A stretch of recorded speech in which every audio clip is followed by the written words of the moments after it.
Praise the lord. అందరూ రాత్రంతా ప్రశాంతంగా పడుకొని గాఢ నిద్రపోయి, మరి గాఢ నిద్ర మీకు వస్తుందండి? గాఢ నిద్ర పోగలుగుతున్నారా ఈ ప్రార్థనలో ఏకీభవించిన తర్వాత? నాకైతే తెలీదు, నేనైతే చూడట్లేదు. కానీ మీరు గట్టి నమ్మకం, విశ్వాసంతో మనం అడుగుతున్నాం, తండ్రి మాకు గాఢ నిద్ర ఇవ్వండి అయ్యా అని. ఖచ్చితంగా తండ్రి ఇస్తాడు. మరి నాకు ఇచ్చాడు, మీకు కూడా మీరు గాఢ నిద్ర పోగలుగుతున్నారా? ఒకవేళ ఇంకా గాఢ నిద్ర మీకు రాకపోతే ఇంకా బలంగా అడగండి తండ్రిని. అడిగిన తర్వాత నా తండ్రిని అడిగాను, ఇక నాకు ఇస్తాడు అంతే అని ప్రశాంతంగా పడుకోవాలి. మళ్ళీ దాని గురించి ఆలోచించొద్దు. మరి అంత గాఢ నిద్రపోయి ప్రశాంతంగా పడుకొని ఈ నూతన దినంలో మరలా క్షేమంగా మేల్కొన్నాం కదండి. ఎన్నో ఘోరమైన ప్రమాదాలు, ఎంతో ఘోరమైన తుఫాన్లు మనం చూస్తున్నాం. వేరే రాష్ట్రాల్లో, వేరే దేశాల్లో తుఫాన్లు వస్తున్నాయి, వరదలు వస్తున్నాయి. మీరు చూసారో చూడట్లేదు వార్తలు. లాస్ట్ మంత్ విజయవాడలో ఎలాగైతే వరదలు వచ్చి విజయవాడ మునిగిపోయిందో అలాగే వేరే దేశాల్లో, వేరే రాష్ట్రాల్లో కూడా వరదలు ఇంకా వస్తూనే ఉన్నాయి. ఆ ఊళ్ళు అన్ని మునిగిపోతూనే ఉన్నాయి. న్యూస్ చూడండి, చూసి మరి మనకి ఇలాంటి భద్రత, మనం ఇంత క్షేమంగా ఉన్నామంటే, ఇంత ప్రశాంతంగా ఉన్నామంటే, మరి వాళ్ళతో పోల్చుకునే అర్హత మనకు లేదు కదా. మనకన్నా గొప్ప గొప్ప వాళ్ళు ఉన్నారు వాళ్ళల్లో. అయినా సరే ఆ ప్రమాదాల్లో వాళ్ళు ఇరుక్కుపోయి ఉన్నారు. కానీ మనకి ఎటువంటి ప్రమాదం రానివ్వట్లా తండ్రి. ఎందుకనో తండ్రికి అంత జాలి మన మీద. మరి అంత జాగ్రత్తగా కాపాడిన తండ్రికి ఒక్క థ్యాంక్స్ చెప్దామా? అది కూడా హార్ట్ఫుల్గా, మనస్ఫూర్తిగా ఒకే ఒక థ్యాంక్స్ చెప్దామా? దయచేసి అందరు కళ్ళు మూసుకోండి. కృపగల దేవా మీకే స్తోత్రం, రాజాది రాజా మీకే స్తోత్రం, దేవాతి దేవా మీకే స్తోత్రం నా తండ్రి. గడిచిన రాత్రంతా ప్రభా మేము ఇంత ప్రశాంతంగా పడుకొని అంతే క్షేమంగా ఈ నూతన దినంలో మేమున్నందుకు మేమెంత, మా బ్రతుకెంత, మా భక్తి ఎంత, మాకైతే ఎటువంటి అర్హత లేదయ్యా. అయినా సరే మా మీద జాలిపడి, మా మీద కనికరపడి, మా మీద మీ దయ చూపించిన ప్రభా మరి అంత క్షేమంగా మమ్మల్ని భద్రపరిచిన దేవా మీకే స్తోత్రం నా తండ్రి. మాకన్నా గొప్ప గొప్ప వాళ్ళు, ఎంతో పేరు ప్రతిష్టలు సంపాదించిన వాళ్ళు, ఎంతో ఆస్తిపరులు, ఎంతో మంది తెలివిగల వాళ్ళు మరి నా ప్రభా ఈ నూతన దినంలో లేరు అని మేము వార్తలు చూస్తున్నాం. మేమెంత, మా భక్తి ఎంత నా ప్రభా. మరి ఎంతో మంది వరదల్లో చిక్కుకుపోయి ఉన్నారు, ఎంతో మంది ప్రమాదాల్లో మరణిస్తున్నారు నా తండ్రి. ఒక్కసారి వారి వైపు చూడండి, ఒక్కసారి నా తండ్రి ఆ వరదల్ని ప్రభా ఆపేసేయమని అడుగుతున్నాం. మా మాట కాదయ్యా, మీ చిత్తమే జరగాలి నా తండ్రి. మరి మీకు చెప్పే అర్హత మాకు లేదు తండ్రి.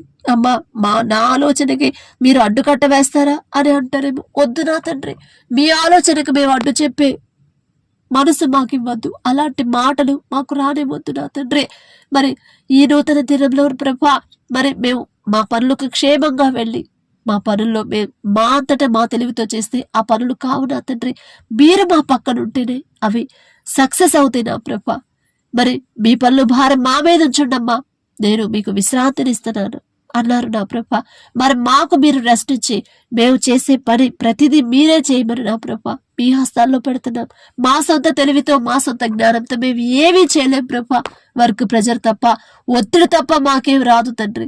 కానీ మీరు అడిగారు, మీరే చెప్పారు నా తండ్రి, మీ చేతుల్లో పెట్టమని, మీ దగ్గరకు రమ్మని. మీ దగ్గరకు వస్తున్నాం. మేము చేయాల్సిన పని అంతా మీ హస్తాల్లో పెడుతున్నాం. మాకు రెస్ట్, మేము రెస్ట్ తీసుకుంటున్నాం. ఇక మీరే ఆ పని చేసుకోమని, చేయమని అడుగుతున్నాం.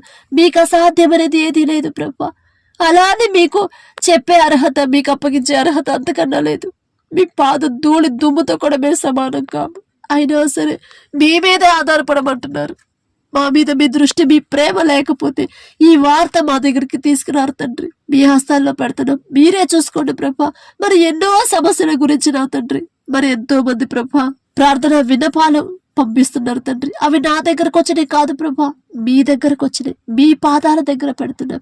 అవి పెట్టిన తర్వాత ఇక మాకు అవి అవుతాయా, అవ్వవా, జరుగుతాయా, జరగవా అనే అసలు ఆ తలంపే మాకు, ఆ ఆలోచన మాకు రానివ్వద్దు. గట్టి నమ్మకం, స్థిరమైన విశ్వాసం మీరు మాకు అనుగ్రహించండి తండ్రి. ఆ రోజు అబ్రహాం గారు మీరు ఒక్క మాట చెప్పారు, అబ్రహామా నువ్వు లేచి నీ భార్యను తీసుకొని వెళ్ళిపో, నేను చూపించే దేశానికి నువ్వు వెళ్ళు అనగానే ఒక్క మాట కూడా మాట్లాడకుండా లేచి వెళ్ళిపోయాడు తండ్రి. అందుకే అంత గొప్ప విశ్వాసాన్ని మాకు కూడా ఇవ్వమని అడుగుచున్నాం. అబ్రహాం గారితో పోల్చుకునే అర్హత మాకు లేదు. అయినా సరే నా తండ్రి అలాంటి విశ్వాసాన్ని, గట్టి విశ్వాసాన్ని మాకు, మా కుటుంబానికి, మా బిడ్డలకు కూడా అనుగ్రహించండి నా ప్రభా. ఎంత ప్రార్థన చేస్తున్నాం కానీ మా ఆలోచన ప్రభా, మా సమస్యల గురించి ఆలోచన అయితే ఉంటుందో నా ప్రభా, ఎలా మర్చిపోదాం అన్నా కూడా ఏదో ఒక సమయంలో ఆలోచన వస్తానే ఉంటుంది. ఆ అపవాది నా ప్రభా, మీకు మాకు మధ్య అపవాది చేరి ఆలోచించు నీ సమస్య ఎలా తీరింది ఆలోచించు అని ప్రభా మమ్మల్ని వెంటాడుతున్నాడు అపవాది నుంచి మమ్మల్ని విడిపించండి, అపవాదిని తరిమేసేయమని అడుగుచున్నాం ప్రభా. మీ మీద ఆధారపడ్డ తర్వాత మా పనులన్నీ, మాకున్న ఆ సమస్యలన్నీ మీ హస్తాల్లో పెట్టిన తర్వాత మేమెందుకు ఆలోచించాలి అనే మనసు, తలంపు, గ్రహింపు మీరు మాకు ఇవ్వండి. అలా అయితేనే మీరు కార్యాలు చేస్తానన్నారు, అలాగైతేనే మీరు అద్భుతాలు చేస్తానన్నారు ప్రభా. ఎన్నో సమస్యలు, గర్భఫలం కోసం, ఉద్యోగాల కోసం, మంచి ఆరోగ్యం కోసం నా తండ్రి, శాంతి సమాధానం కోసం, భార్యాభర్తల మధ్య గొడవలు, ప్రతి సమస్య మీ హస్తాల్లో పెడుతున్నాం. ఇక మాకు ఆ సమస్య గురించి ఆలోచన కూడా రానివ్వద్దు నా తండ్రి. సంతోషంగా హ్యాపీగా ఉండేలా మా మనసును మార్చమని అడిగే అర్హత, పొందుకునే అర్హత లేని వాళ్ళం అయినా సరే యేసు నామములో అడుగుచున్నాము తండ్రి. ఆమేన్.